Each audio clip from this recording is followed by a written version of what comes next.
You're obliged to pretend respect for people and institutions you think absurd. You live attached in a cowardly fashion to moral and social conventions you despise, condemn, and know lack all foundation. It is that permanent contradiction between your ideas and desires, and all the dead formalities and vain pretenses of your civilization, which makes you sad, troubled, and unbalanced. In that intolerable conflict, you lose all joy of life and all feeling of personality, because at every moment they suppress and restrain and check the free play of your powers. And that is the poisoned and mortal wound of the civilized world. And this week's opening quote comes from Octave Mirbeau. Welcome to Surviving the Matrix, ladies and gentlemen. My name is Maxwell Egan. It's a pleasure to be with you once again, and I will be your host for the next hour. Well, folks, here I am in Peru. I'm here for the next month until I go to Mexico, where I'll be speaking at the Acapulco conference, and then I'll be back in Australia because I have a few speaking dates back in Australia. But it's nice to be back here. It's certainly nice to be out of the Australian police state, even if it's only for a month, because Australia is most definitely turning into a police state. Though it does seem to be happening all around the world, it doesn't just seem to be happening to Australia. I'm seeing similar situations happening overseas, and indeed in many countries, most especially in Europe, of course. It really has been quite amazing to see just how quickly the situation in Europe has deteriorated in the last couple of years. Really quite frightening. I mean, we knew this was going to happen, but to see how quickly it's unfolded has been quite amazing, really. But look, I've got a bit of news to share with people as well. There was a gig that I was booked to do in the UK at the Brighton Dome in March. That gig has been cancelled, folks, so that's why you've been having trouble getting your tickets for that gig, because it's no longer happening. And also, anybody who would like to make a contribution to the Crow House, I no longer have a PayPal account that I can use, because they've closed yet another PayPal account, or at least they've harassed the person who owns the PayPal account, because that's what PayPal does. So the only way I'm able to receive any contributions to the website at the moment are via direct deposit into the bank. I'm attempting to set up a Fund What You Love page, and hopefully that will provide a means whereby people are able to contribute to the Crow House, because it would be great. It's been very, very difficult to survive since the PayPal account has been closed down. So I will keep you posted on that one. But anybody who was making any type of regular contributions via PayPal, please do not make any more to the PayPal account that you were using, because that account is no longer associated with the Crow House. So I just thought I'd put that out there for anybody, and I'll let you know as soon as I'm able to receive contributions any other way than via direct deposit. I'll post the information to the website, and I'll make sure I mention it to you on air as well. And really, my deepest thanks to anybody who has contributed to the Crow House in the past. I mean, it's all you guys, folks. You're the only thing that keeps it going. I don't have any advertising on the Crow House. I don't have anything there for sale. It's all for free. And I've also never become a YouTube partner. I've never monetized my accounts, so I don't have any AdSense on my YouTube account at all, because I don't feel it's fair for people to be watching advertisements. So it is only the people that keep it going, folks. So to all those people who have made a contribution, I do thank you very much. And to anybody who has ever thought about making one, now would be a really good time if you can possibly afford to do so. But again, the only way you can do so at the moment is via direct transfer. So yeah, just a little bit of housekeeping there to start the show. But getting back on topic, speaking of Australia being a police state, it most definitely is, ladies and gentlemen. Things have really deteriorated in Australia in the last 12 months. Just recently we saw a young family that was accosted by police who came to the wrong house. They thought they were busting a crystal meth lab, but they were not. They were at the wrong house, and they absolutely terrorized and brutalized this family, ended up putting the husband in hospital, terrorized their children, all sorts of things. They're actually really going to town with the drug thing here in Australia, folks. They've got RDTs now, not RBTs that are random breath tests, but they have RDTs that are random drug tests. And they're pulling over as many people as they possibly can and testing them to see if they've smoked cannabis. And of course, if you've smoked cannabis, or even if you've been around someone who's smoked cannabis, it can stay in your fat cells for up to 2 months. Does not mean that you are impaired. Even if you smoked cannabis the night before, it doesn't mean that you're impaired as far as your driving abilities go, and yet they're pulling people over because they are getting a massive amount of revenue from it. People are losing their licenses all over the place, and I believe it also gives them an opportunity to go back to people's homes and search them and terrorize their families as well. And this is happening while medical cannabis is actually making some quite large headway in Australia, has actually been legalised for medical use in Victoria. And of course, if people are using medicinal cannabis, they will also test positive on these results. And this is causing a huge stir, but it just shows how far they're willing to take this police state, folks. And they're doing it in every manner that you can think of. They are just harassing people in every aspect of their lives at every opportunity they can get. And apparently for no real reason. We've seen a truck driver pulled over by police, and just a guy in a small truck, like a worker, a builder sort of truck, and he was pulled over by police simply because he'd gone to the same town a few times in a couple of weeks. He'd taken the same route to the next town, and the police pulled him over because he was under suspicion because he'd been basically keeping a regular path, and they thought he might be a drug dealer or something, and so they pulled him over and searched his vehicle. And this was from the surveillance cameras that they have all over the place that map the cars and map which direction they're going and check what everybody's doing from every moment of the day. They just noticed that this guy had been having a regular route to the next town, and so they thought they'd best pull him over and just check him out just in case he was doing something illegal. I mean, this is what it's got to, folks. They're actually surveilling the cars as they go past and mapping the routes that people are taking. And if anybody does anything out of the normal, or anybody does anything too regularly, they're pulling them over and checking them out. Of course, they're doing this to keep us safe from terrorists, presumably. But really, when you look at the treatment that the people are getting at the hands of the police who are pulling them over and who are ransacking their houses in cases of mistaken identity, it would appear that it is the police and the government themselves who are the real terrorists in this matter. But of course, that's what we've come to expect from our government and our police these days, so it really shouldn't come as any surprise to anybody. New anti-terror drills in Sydney this week as well, folks. They like to do that. They like to make sure they keep the fear ramped up in people and make sure that people believe they are under threat of terrorism, even though we live in Australia and all the terrorism that we are creating seems to be happening in the Middle East. And don't forget that, folks, that it is the West that is creating all of the terrorism to begin with. But they are holding terror drills in Sydney, I think, this week. And so that would indicate that they are very likely going to be staging a terror attack in Sydney soon. I suspect this will happen while the Commonwealth Games are on in Queensland, personally, but I may be wrong. But it would seem that they are preparing for such an attack, so it would seem that they are about to stage one. That's what they have these drills for, folks. But folks, it really is getting outrageous. In Australia, we've got mandatory vaccinations for anybody who's receiving government benefits. Pretty soon you'll have to show your papers at a checkpoint. I mean, this is the way it's going. They're really, really ramping things up. Everything's going digital too in Australia. My bank has gone digital. There are no longer tellers at my bank. Everything is done by machine. Whether you want to withdraw money, whether you want to deposit money, even if you want to get coins changed or deposit a check, it's all done by machine. It's very uncomfortable, folks. Same as the supermarkets. These are all becoming digital.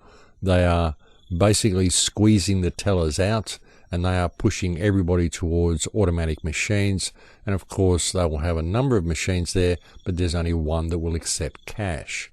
Even in Byron Bay, they've got the public amenities block has gone digital. So everything is going digital, everything is going smart, and it's all becoming very, very uncomfortable. Everything's going smart except for the police, of course, with the induction rate now lowered to accept IQs of around about 104. Police are going anything but smart. They seem to be going dumb while the rest of the world goes smart. And that is a major problem in itself. Because the police these days simply can't think clear enough to know when to do the right thing. They can't really use their own judgment in any situation. They don't feel confident enough to. They just have to do what it says in the book. And that is a real problem for everyone. But of course, they're doing all of these things out of necessity, folks. They really are. They can't have smart police officers because smart police officers may realize that they're doing the wrong thing and actually want to do the right thing at some stage. And so the only way to combat that is to hire stupid police officers. And so that's what they're doing. But again, folks, they're doing it because the wheels are falling off everything. They really are. People are seeing the system for what it really is. I mean, what Russia has done in the Middle East with ISIS has really opened the eyes of a lot of people. I mean, you had the United States and its allies going in there for months, years even, trying to apparently combat these terrible terrorists that are rampaging across the Middle East. And we've had Russia go in there in a matter of weeks and just knock them on the head substantially. And so the wheels are falling off everything. The wheels are certainly falling off Israel as well. Recently, they put forth legislation which bans any Palestinian from incitement. And by incitement, what they're talking about is anyone who posts anti-Israeli information on the internet, on Facebook. Anybody who criticizes the crimes of Israel can now be charged for it if they're a Palestinian, and they're working to make it global. The Israeli Public Security Minister Gilad Erdan recently unveiled plans to censor the internet worldwide, and he has called for the building of an international coalition to counter criticism of Israel and to look for things which may be seen as incitement. And that's what they're calling incitement, folks. Anyone who criticizes Israel, they're saying this is incitement. But what would it be when the Israeli foreign minister calls for the death of Palestinian mothers because their children give birth to little snakes? Would that be not seen as incitement? What about the Israeli rabbi who recently called for the extermination of everyone in the Gaza Strip? Would that not be seen as incitement as well? Not to mention the constant bulldozing of Palestinian homes. This may constitute incitement as well, wouldn't you think? And there's no need to discuss the checkpoints all through West Bank, the wall around Gaza Strip, the constant harassment that the Palestinians are subject to under Israeli occupation, the kidnapping of children, the incarceration and torture without charge or trial. All these things could be seen as incitement as well, but we won't touch them for the moment. It's very interesting, folks, how only people who criticize Israel are accused of incitement, but anybody that Israel criticizes, this is not seen as incitement, it's seen as perfectly logical. But really, in this sort of a situation, folks, you've got to ask yourself, what other country needs to go to this type of lengths to stop people from criticizing their actions? And what are the actions of this country that is causing so many people to criticize them? That's the questions that need to be asked. Because there's no other country on earth that needs to form these sorts of groups to prevent people from criticizing its actions, because there is no other country on earth that carries out the level of atrocities, war crimes and human rights abuses that Israel carries out. And you know, the same can really be said for our own governments on a home front when you really look at things, folks. Look at Australia, look at the laws they're bringing in Australia and the terminology that they're using. Terms such as anti-government extremist. What sort of a government would need to label anybody who criticizes its actions as an extremist? This is really an extremist view that's being put forth from the government, and really they've demonstrated themselves to be the extremists in this case. But you've just got to ask yourself, why are they so scared of criticism And what actions are they carrying out that would cause them to need to put legislations in place to curtail any criticism of their actions? These sorts of things are very telling, folks. If you really look at this and you look at the terminology the governments are using, you've got to ask yourself, why are they using this type of terminology? And since when has it been seen as extremism to simply criticize the actions of politicians? I mean, honestly, isn't this what voting is all about, really? When you're voting one party out and another party in, essentially you're criticizing the actions of the previous party. So when is voting one party out going to be seen as extremism? When is calling for elections going to be seen as extremism? I mean, how far are they going to take it, folks? And of course, how far they're going to take it is going to be just about as far as the people let them take it. And that's the question. How far are you prepared to let these people go? How many freedoms are you prepared to lose? How much of your life and liberty are you prepared to have eroded away from you until you're going to stand up and say something? You know, a wonderful quote by a Hopi elder that said, if you're not going to speak out now when it matters, then when will it matter for you to speak out? And that's the question people need to ask themselves, folks. Because it matters now that people speak out. Because if they don't speak out now, then pretty soon they're not going to have the ability to speak out, because they will be classed as an anti-government extremist if they do, and they will be imprisoned without charge or trial simply because they let it happen and they didn't speak out when they had the ability to do so. So you need to ask yourself, is that you? Is that the position that you're in? Are you simply allowing a prison to be built around you because you're too scared to speak out? Because if that's the case, then I would suggest you start speaking out now while you still have the ability, because once the prison is constructed, you're going to have to walk between the lines, and these lines are just going to get narrower and narrower until every single aspect of everybody's life is controlled and scrutinized, and everything you do is done by the book. And that's where we're heading, folks, if people do not take the opportunity to stand up and speak out while they still have the ability to do so. I mean, admittedly, there are a lot of people that are making noise about this sort of stuff. I mean, otherwise I wouldn't be going and speaking at these conferences. There's all sorts of people that are coming to speak at these conferences, such as at the Acapulco conference next month in Mexico. But when you come to these conferences, folks, it's important that you take the information home and act upon it. That's the most important thing, you know, not just come to see speakers delivering a nice talk to you. You need to be taking the information home with you and applying it to your own reality on the ground in your own community. That's where the differences are going to be made. They're going to be made in local communities, folks. But only when people choose to get involved. That's the most important thing, is that people get involved. And there are a lot of initiatives out there that people can be involved in. I do urge people to sign up to the Full Circle Project and get involved in that. It's a wonderful mechanism that you can use to find an action group and create an action group in your area to be able to share information with other people around the world about what you're doing. There's Ken O'Keefe's World Citizen Initiative as well, and he has raised all the funds that he needs for that. So I think we're going to see some good legal work being done now, and we're going to see this initiative being honed and detailed and finalised and turned into something quite watertight that is going to provide some legal standing for people who do wish to make a stand against government. So I'm watching that with great interest. And there's all sorts of permaculture initiatives and all sorts of things happening, folks. So don't despair. There are many, many people in the world who are awake, and there are many people who want to get involved in projects. So please do go and sign up to the Full Circle Project and find a local group in your area. And if you can't find one, then create one. Everything you need to do so is there on the website, so please do get involved, ladies and gentlemen.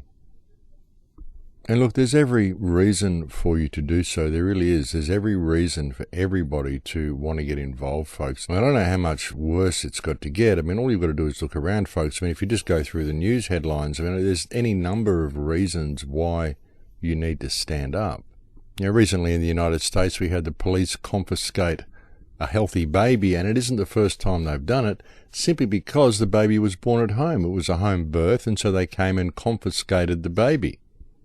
And think about that, folks. They confiscated a baby. I mean, this is your baby. This isn't a used car or something. This isn't a vacuum cleaner. This is a baby. And they even used the word confiscate. I mean, this is insane, folks. And this is, as I said, happened on more than one occasion. There's been times where there's been twins that have been confiscated by police as well, simply because they were born at home. We've got the cashless society looming its ugly head. We've got Norway's largest bank calling for the total end to cash. We've got China saying they want to issue their own digital currency. And so they're attempting to digitize everything. This is all going on around us. There's been 33 cities in the United States that have banned sharing food with the homeless. I mean, can you believe that, folks? Really? I mean, you're not allowed to give homeless people food. It's now a crime to help other human beings in need because it doesn't fit with the economic system.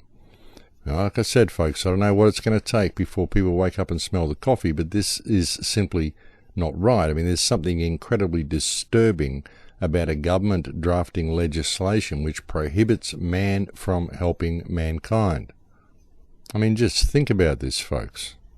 You know, making it a crime to feed the homeless, I would suggest that that itself is a crime. I would suggest the government has committed a crime against humanity by essentially outlawing charity, which is what they've done. Unless, of course, you are a registered government-approved charity whereby most of your money collected can be milked and funneled off into other areas that won't help the needy. Seems to be the way most charities work. Most charities that people donate to seem to spend most of the money on paying the wages of the staff before any of the needy people get anything. Either that or making sure they've covered all of the government's fee structure that they've put in place, because of course that's why the government wants to be involved, because it wants to charge you a fee for every single thing that you do, even if you are a charity that is working to fix up a problem that the government has created. Actually, probably most especially if that's what you're doing. They seem to want to take as much money from you as they can, because after all, they probably spent so much money creating the problem in the first place that they don't really want to see people come in and destroy their handiwork, especially if it's being done for any pesky humanitarian reasons. I mean, after all, there's no profit in humanitarianism. You know, really what we need to do is put humanitarianism back at the top of the pyramid. We need to put that back at the top of our priorities, because most of the situations that we see in the world today are due to a lack of humanitarianism. In fact, this entire system is anti-human in almost every aspect of the system.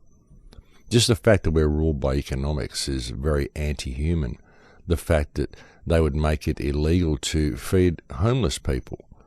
You know, I really view these people as trash, as riffraff, as something disgusting that you don't want to be around, you know. Like, there's been a subtle change in human consciousness, in human psyche, where we've had humanity removed from the equation in almost every aspect of our lives. In the way we look at anything, we don't look at it from a human perspective. We look at it from an economic or business perspective. We look at it from the perspective of whether it is successful to do this. And it's what we class success as being, which is always something to do with economics or social standing. It's never anything to do with spiritual growth or being able to help people around you or improve the lot of society. And it's all about personal gain. You know, we've had our priorities changed. It's been a subtle shift in perspective that's happened over a matter of generations, maybe over the last 40 or 50 years, but it's certainly happened, and it's shifted our perspective of who and what we are, and it's shifted our perspective of what success is. And it's really changed things. It's really changed the human condition, just this subtle shift in perspective. And the way we've been dehumanized, in as much as the way we now look at other people who are less successful. And this is the way we judge people. We judge people by their social standing, by what they've managed to accumulate, not by what type of person they actually are. And that's a very, very sad thing.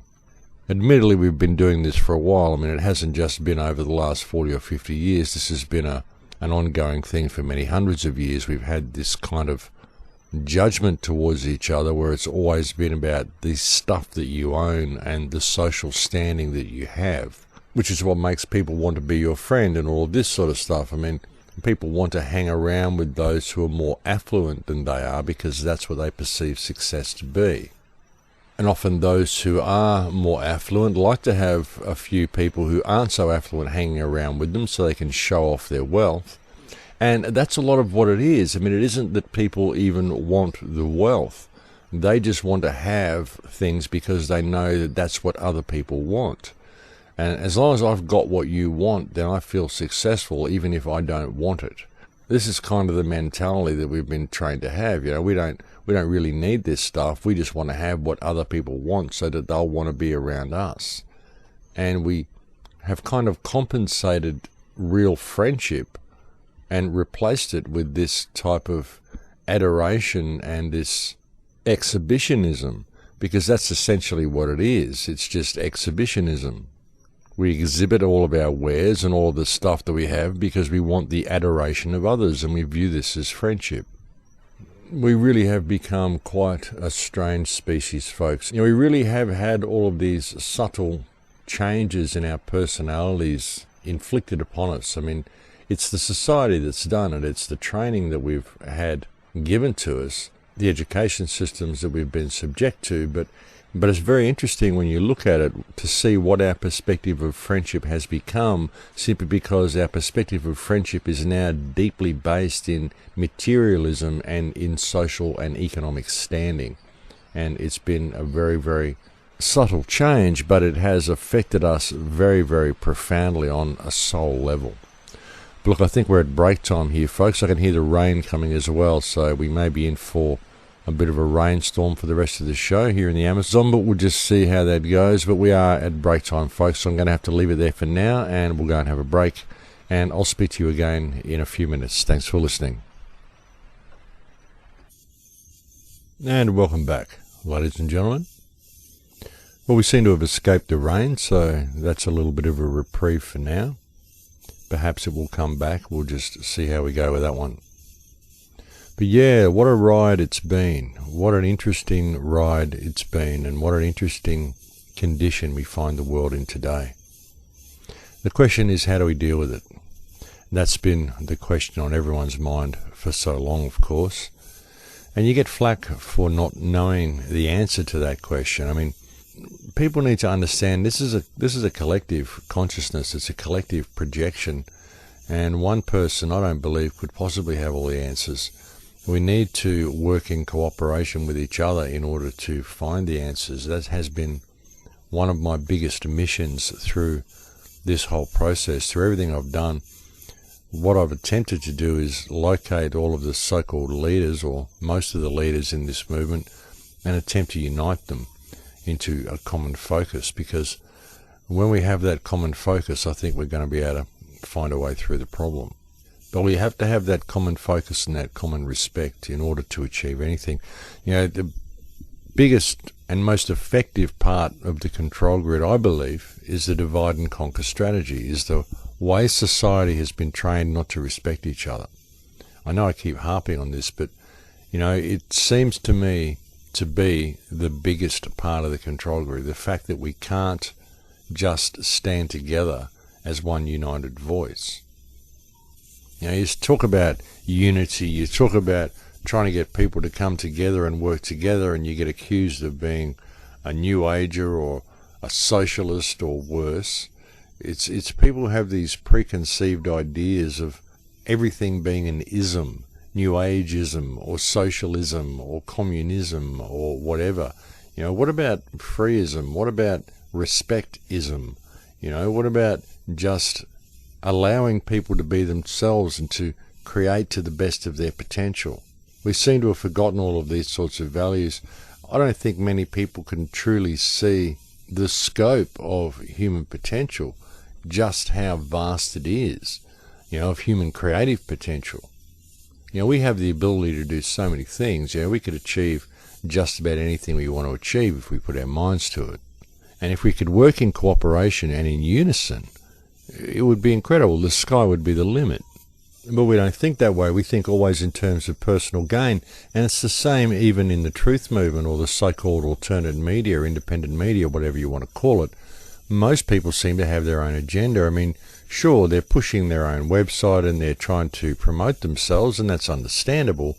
But they seem to really, really shy away from anything that may be construed as unity. Nobody wants to unite with anybody else because nobody trusts anybody else. There's been a huge effort undertaken by the powers that believe they be to implant distrust in anybody. There's people out there posting cynical views in comment sections all over YouTube and Facebook. Everybody trying to call everybody else out as a shill and place that air of distrust out there for everybody, so nobody knows who to trust anymore, so nobody wants to unite with anybody else, and most people seem to be just serving their own agendas, and it's not getting us anywhere. We've got to put down all of this stuff, and as I keep saying, pull our heads out of our rabbit holes for the moment and just pay attention to what's happening around us. We need to address the situation, we really do. And if we're not going to have this unity and we're not going to have this respect, then I really don't know how we're ever going to be able to move this forward in any type of workable way. You know, it's one thing to want to pull the government down and fix the system and bring about freedom for mankind and to talk about it and all this sort of stuff that we do, and to call the system out, to point the finger at the powers that believe they be and name them for what they are. And it's one thing to want this change to come about, but it's another thing to actually do it, and another thing again to actually work cooperatively with other people in order to bring these changes about. And ultimately, when it comes down to it, folks, that's what we're going to have to do. You know, no one's got all the answers, and no one can just go out there and say, this is the change we're going to do, and this is how we're going to implement it, and just do it, because that's called dictatorship, and it doesn't work that way. I mean, sure, you may be a benevolent dictator. You may be the best dictator the world could ever have, best thing that's ever happened to mankind, and you're going to do the right thing. But you're never going to convince everybody of that. So it's got to be done in the right way. And so that's why we need to be sensible about it. We need to be sensible in our approach towards fixing this situation. And we need to realize that everybody has a piece of the puzzle, everybody has a say, and everybody needs to have a say. Everybody's going to want to have a say, and everybody should be allowed to have a say. So we've got to let them do that, and that has to come from respect, because without respect, we're never going to get anywhere.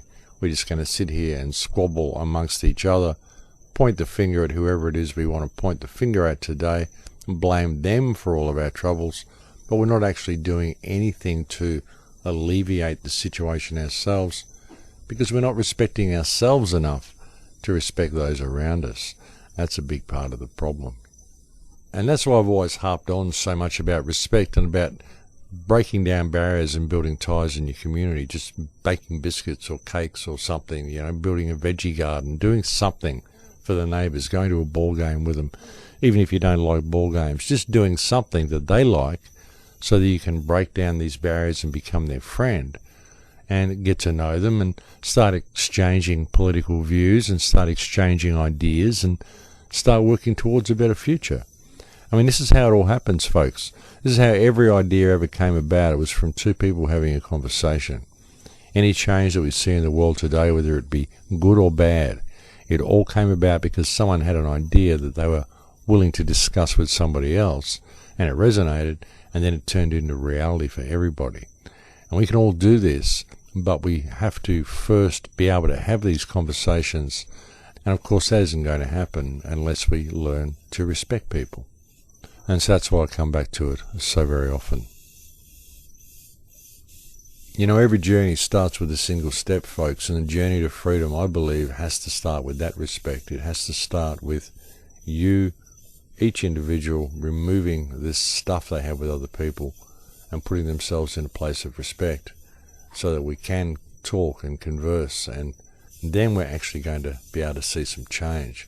But if we don't have that common respect, then no matter what idea anybody puts forth, it's just going to always degenerate into argument and debate and never go anywhere.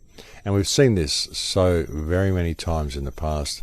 I think we should learn from these mistakes and really start putting things in perspective and learn that we are, well, when you look at freedom, we're kind of an infant species in regard to freedom. It's something new to the human experience. I certainly can't find any time in history that we've had it. And so this is a new reality for us, and we have to proceed with baby steps. And we're going to stumble a little bit at first. We're going to crawl, and eventually we'll be toddling, and then we may even be able to walk. But it has to start with the first step, and the first step is respect. You know, the future is in our hands, folks. The future is whatever we want it to be. It's whatever we make it. And when I look at the world today, I really cannot help but be concerned for my son and for future generations, for the world that we are allowing to be created around them, the world that we are allowing to be created for them, simply by our own inaction. You know, there's so many people that are awake to the situation. There are so many people that are awake to the control grid, but the response to the control grid is so divided. So many people who are awake are still maintaining their focus on their particular rabbit hole, on exposing more of the big conspiracy. And many of them don't even know how much of the conspiracy is true. A lot of it is just stuff that they've read on the internet. A lot of people haven't actually gone out and travelled and gone and checked things out for themselves firsthand. They just know what they've read online somewhere. They don't know who the sources are for that information, and they don't know whether the information is true or whether it's not. I mean, very often we just go for stuff that resonates with what we believe in. You know, we look for information that reinforces our belief system, and that's what we go with, and we discard everything else. But really, you have to look at all of it. And when you do look at all of it, it becomes very difficult to know what's going on at all. But we do have a real situation here, in as much as the future we are allowing to be created for our children, and we need to address this situation. You know, when I see the sleeping masses around me, especially in Australia, I see what Australia is becoming, and it's just unreal. It's not what Australia ever was. You know, militarised police everywhere. Even in England, you're seeing militarised police. All in the name of protecting us from terrorism, of course. But the police themselves look like terrorists, and you see that this is a global police force that's been constructed. Police all around the Western world now have this same riot squad look about them, this whole black Kevlar uniform, all this stuff hanging off their vests. This is the uniform of the global police force, ladies and gentlemen, and it's being rolled out right in front of our eyes, and you're seeing the same uniform in England, in America, in Australia, in New Zealand, in Thailand, in Indonesia, in Europe. You're seeing the same uniform all across the Western world. As I said on a show recently, folks, what this is essentially is a private army that the politicians have created to protect themselves from the people and to enforce corporate rule. And again, these police are not too bright. They're not really intelligent, the people that they're employing.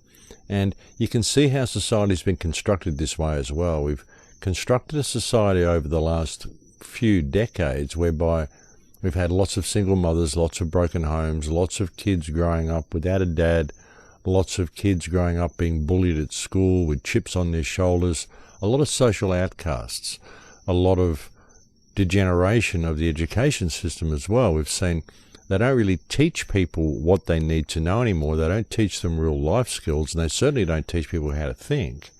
They just train them to be good, functional little cogs in the big machine. And then they keep an eye on them. They socially profile people through school, and they see who would make good police officers, who would make good military personnel, who will make good workers, who will make good this, who will make good that, and they funnel them off towards those areas. And the people who are not too bright, who've grown up with the chip on their shoulder, make very, very good police officers. And this is what has happened. We've seen this whole social system has been created by design, and it's happened over quite a lengthy period of time, but really quite a short period of time if you look at global history. I mean, over the past few decades, mankind has been basically stupefied.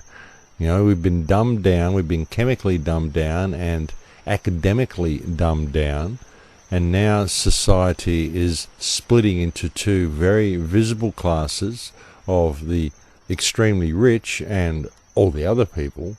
And this, of course, is being separated by a wall of not too bright police who all have chips on their shoulders. Many have sociopathic tendencies. They all belong to this big club that allows them to basically get away with murder, get away with anything they want to do. And you can see how this whole system has been constructed and designed. So what we have to do is find a way of nipping it in the bud before it completely comes online. But that's got to be done by addressing the root core of the problem, which is the corruption of the system itself, the corruption of the politicians that operate within the system anyway. This is what I've been saying recently. We've got to start calling these people out for abuse of office, but we need united communities to do it. This has been the gist of the Full Circle project, to get people together into these united communities and to start pushing this action forward. What the action is something that we're still trying to locate. I mean, I had a concept about 12 months ago that we could just go for abuse of office, but they've changed the legal system so much in the last 12 months that it's really gotten to the point that no matter what sort of remedy like that you put forth, it's not going to work unless you've got a groundswell of people. And so that is really what is needed more than anything, is for people on the ground to get involved. And please, that's what Full Circle Project is for, folks. That's what the Community Connector is for. Because, I mean, I'm trying to find the way through this. I'm doing what I can to try to help mankind find a way through this mess, but I have to openly admit that I don't have all the answers. All I can do is put forth ideas and see if those ideas resonate. But, you know, I don't have all the ideas, but maybe if we get together and everybody gets together and we start putting all of our ideas on the table and we start discussing things, then we're going to find a way out of this mess. And that's what I've been promoting right from the very start, folks, because that's what's going to bring us to safety. It's when people choose to get involved. And all you've really got to do, as I keep saying, is just look at the system, look at the world we've got, look at what's been created around us, and you can't help but want to get involved. I mean, really, what choice do you have? You can't just sit back and let this system come online. You've got to start looking for mechanisms to use against the system. And there are things we can use. I mean, again, Gaza Strip, I keep coming back to this, but it's getting the attention of people. You know, I've had so many people say to me with my videos and with the shows that I've put out that, you know, you've put out the solution so many times of what we can do, and all it would take really to change the world would be for enough people to listen to your radio shows. So, you know, I mean, I do what I can, folks, but sometimes I get frustrated because I'm not seeing these changes manifest in the world around me, I guess. It does get to you a little bit. You put out the answers and you think it will resonate with people, and even when it does resonate with people, you just don't see it springing into action. You don't see the information being shared, which can get to you a little bit sometimes, I do admit.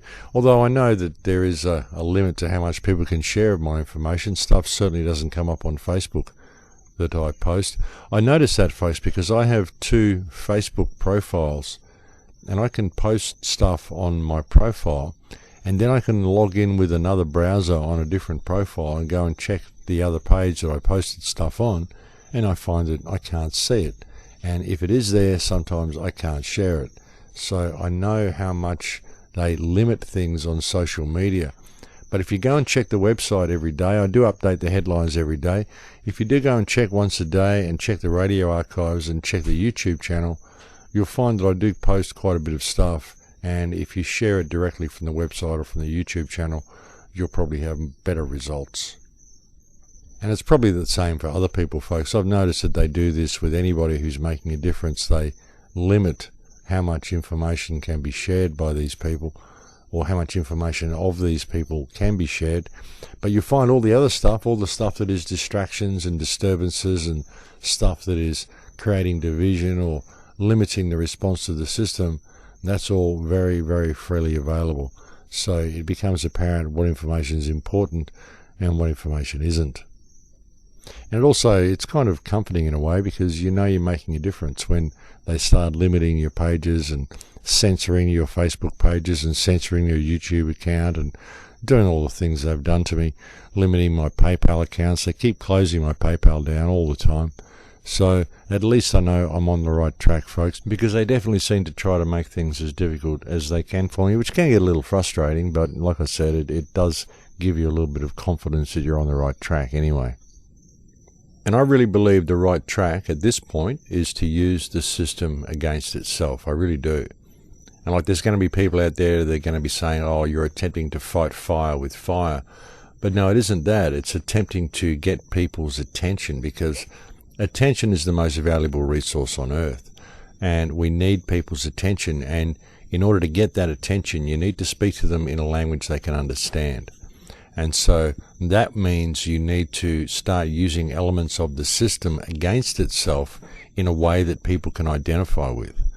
And you'll find that if you're sensible, you can do this. And it comes back to what I was saying before about taking baby steps, and about it being a series of steps that it's taken to get us to this point. And we need to find a way of reversing the sequence, but we've got to take the steps in the right order. And the first step, I would say, is respect. But then the second step is to, once you have that respect, to use the system against itself in a manner that will expose the system as being this corrupt corporate fictional construct that it is.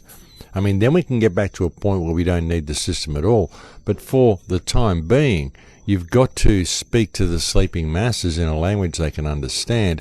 And there are plenty of elements within the system that we can use against itself. And the fact that Gaza Strip is there, folks, the fact that I got beaten up for speaking out against Israel, the fact that all of these things have happened to me because I identified Gaza Strip as a possible mechanism that we could use to free us completely right across this entire world, because it's a war crime, and it therefore provides a mechanism we can use to rein all of our corrupt politicians in. I mean, this has been identified as a possible mechanism that we can use to completely circumvent this system in its tracks right now, if we simply open up our hearts to humanity and open up our hearts to the people of Palestine. And I've received an enormous amount of flack for putting that idea forth, and so I think there's merit in that idea. I'm beginning to see that the people who get the most flack are usually the ones who have ideas that have the most merit. So this is why I'm so wary on all of these people who are so willing to call everybody else out as a shill. I think that the ones who are calling people out as shills are the real shills. I think that some of the people that we've been told are not on the right path actually are on the right path, and I think that's why they get vilified and attacked the way they do. I don't know. It would be really nice to see people put their stuff down and stop attacking everybody else and listen to what other people have to say. You know, we are going to find a way out of this mess if we can only learn to cooperate, folks. I mean, who knows? There might be someone out there who actually has the answers already. Maybe you would have heard them if you had just cooperated and listened. Maybe we would have all heard the answers had we not been told to distrust everybody around us.